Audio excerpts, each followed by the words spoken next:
प्रणाम गुरुदेव। मेरा नाम योगेश है, मैं लंदन यूके से आया हूँ जी। मेरा प्रश्न ये है, जैसे हम सारे साधकगण इस क्षेत्र में आके बसे हैं फॉरेन में, तो हमारे जो माता पिता जी होते हैं भारत देश में, तो कभी जब उनका अंतिम समय आता है हम कभी कभार वहाँ पे नहीं हो पाते और वो एक बोझ लेके हम जीते कि हमसे कोई गलती हो गई। तो क्या ये बोझ या अवरोध बनेगा आगे चल के? और हम हमेशा हमारी तरफ से सारा प्रयास होता है कि उनका हम देखभाल करें और जो भी उनका कार्य होता है मरने के बाद, जो हम 10 दिन का और 12 दिन 14 दिन का जो व्रत पूजा सब करते हैं, तो कभी कभार कुछ लोगों का ऐसा देखा है कि उनका वो नहीं हो पाता, तो लोग कहते हैं कि अभी उनको गति नहीं मिलेगी करके, उनको और बीच में रह जाएंगे, ऐसा कुछ। तो उसके बारे में आप 2 शब्द अगर बताएंगे।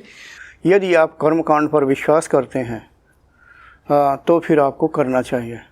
और सही बात यह है कि अगर माँ बाप से प्रेम करते हैं तो कोशिश करो कि अंतिम समय पर पहुँच सकें। किसी कारण बस अगर नहीं जा पा रहे, दूरी अधिक है, अन्य कोई कारण बनता है, तो कोई न कोई तो ऐसा होगा ही समाज में, कहीं जहाँ रहते हैं वो दाह संस्कार क्रियाकर्म हो जाएगा।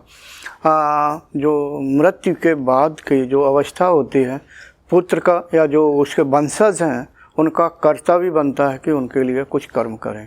हमारे शास्त्रों में ऐसा बताया गया है। दूसरे से ना करवाएं, ये बात तो सही है। अच्छा, आप थोड़ा बारीकी से आ जाएं। मुझे नहीं पता कि आप लोग कितना जानते हैं, मतलब जो मैं भाषा बोलूँगा कि मृत्यु के बाद एक साल में एक ऐसा कुछ समय आता है कि पूर्वजों, हाँ अच्छा ठीक है वही, हाँ ठीक है मैं उसी कह रहा हूँ कि पितरों के लिए पिंडदान करते हैं, कुछ देते हैं, मतलब हाँ सबसे बड़ा महत्वपूर्ण बात है। हम करते तो हैं, प्रश्न उठता है क्या उन्हें मिलता है, क्या मिल जाता है क्या यहाँ पर? तो हम ये कहेंगे संक्षेप में, वैसे इस विषय में मैंने शायद किताब में लिखा हो या वीडियो में बोला तो बताया है। आप प्रश्न भी कर रहे हैं, चलो ठीक। जड़ तत्वों को निकाल के फिर दे सकते हैं, ऐसा कहा है आपने। मैंने ये भी बताया जड़ तत्वों को निकाल के, नहीं विधि नहीं बताई है, लेकिन ऐसा हो सकता है करके आपने कहा, उसकी योग्यता होनी चाहिए उस आदमी की। तो देखो ये सही बात, ये जब गुरुकुल चला करते थे तो प्रत्येक व्यक्ति योगी होता था या साधक होता था।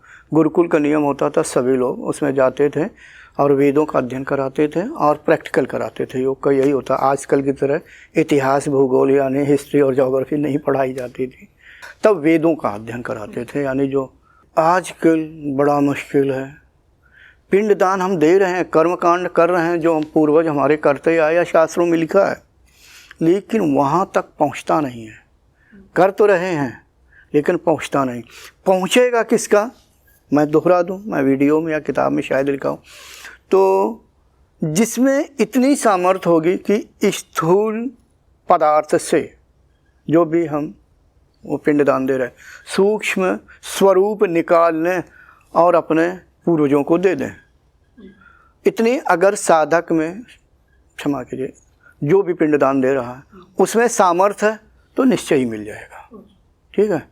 अब दूसरे तरफ ये काम ब्राह्मण किया करते थे, जो उनके पुरोहित, कुल पुरोहित होते हैं, अब भी करते हैं, कुल पुरोहित बुला लेते हैं। क्या कुल पुरोहित में इतनी सामर्थ्य है? तो बड़ा मुश्किल प्रश्न है। तपस्वी होते नहीं, साधक होते नहीं हैं, बस आजकल तो व्यापार है। व्यापार मतलब दक्षिणा लिया, काम कर दिया और हो गया। तो कहने का मतलब उन्हें नहीं प्राप्त होता। इसीलिए वो जब शरीर को त्यागते हैं वासना रेह में भटकते रहते हैं, क्योंकि उनके वंशज उन्हें कुछ प्राप्त नहीं करा पाते। महत्वपूर्ण बात, जिस व्यक्ति की मृत्यु हो रही हो उसे खूब खाना खिला दो, अंतिम समय में खूब पानी पिला दो, अर्थात जितना पिए। लेकिन जब मृत्यु होगी तो मृत्यु के बाद उसे प्यास भी लगेगी और भूख भी लगेगी। इसलिए हमारे शास्त्रों में वर्णन है कि पिंडदान देना चाहिए, या जो भी हमारे इधर 13 दिन होते हैं मृत्यु के बाद, 13 दिन कुछ क्रियाकर्म किया जाता है। वो इसीलिए किया जाता। प्रश्न उठता है कि जब उसने खाना खा लिया मृत्यु से पूर्व, पानी पी लिया, तो फिर क्यों मरते ही क्यों? मृत्यु का जो तरीका ऐसा होता है, तो उसे प्यास भी लगती, जो हमने खाना खाया स्थूल शरीर में खाया।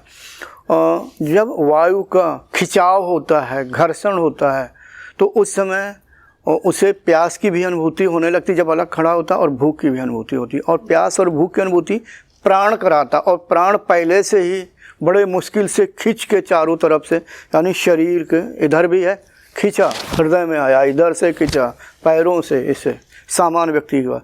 तो इतनी परेशानी होती है, अंतिम समय पे वो बेहोश जैसा हो जाता है। हाँ, कुछ लोगों को देखा वो हार्ट फेल वाली बात अलग है, हार्ट फेल हो गया, मर गया जल्दी। लेकिन जो सामान्य अवस्था में मरते हैं तो उन्हें घोर कष्ट की प्राप्ति होती है। तो उस समय प्यास से और भूख से युक्त होते हैं, और इसीलिए वासना दे उनकी इच्छा चलती रहती है। और इच्छा ये चलती है, ये मेरा परिवार है, ये मेरे रिश्तेदार, वहीं भटकते रहते हैं। और उन्हीं के द्वारा हम भी, हमारे जैसे साधक या योगी, सब कुछ जान लेते हैं, पूछ लेते हैं, हाँ भाई तुम कहाँ के हो, बता दो अपने घर के विषय में। बात होती है बहुत ढेरों की, मैं कहीं भी नई जगह जाता हूँ बता देता हूँ। तो कहने का मतलब, और मतलब दूसरे के विषय में, उस घर परिवार के विषय में जान लेता हूँ, वो बता देते हैं। Thanks for watching. Remember to like, comment and subscribe.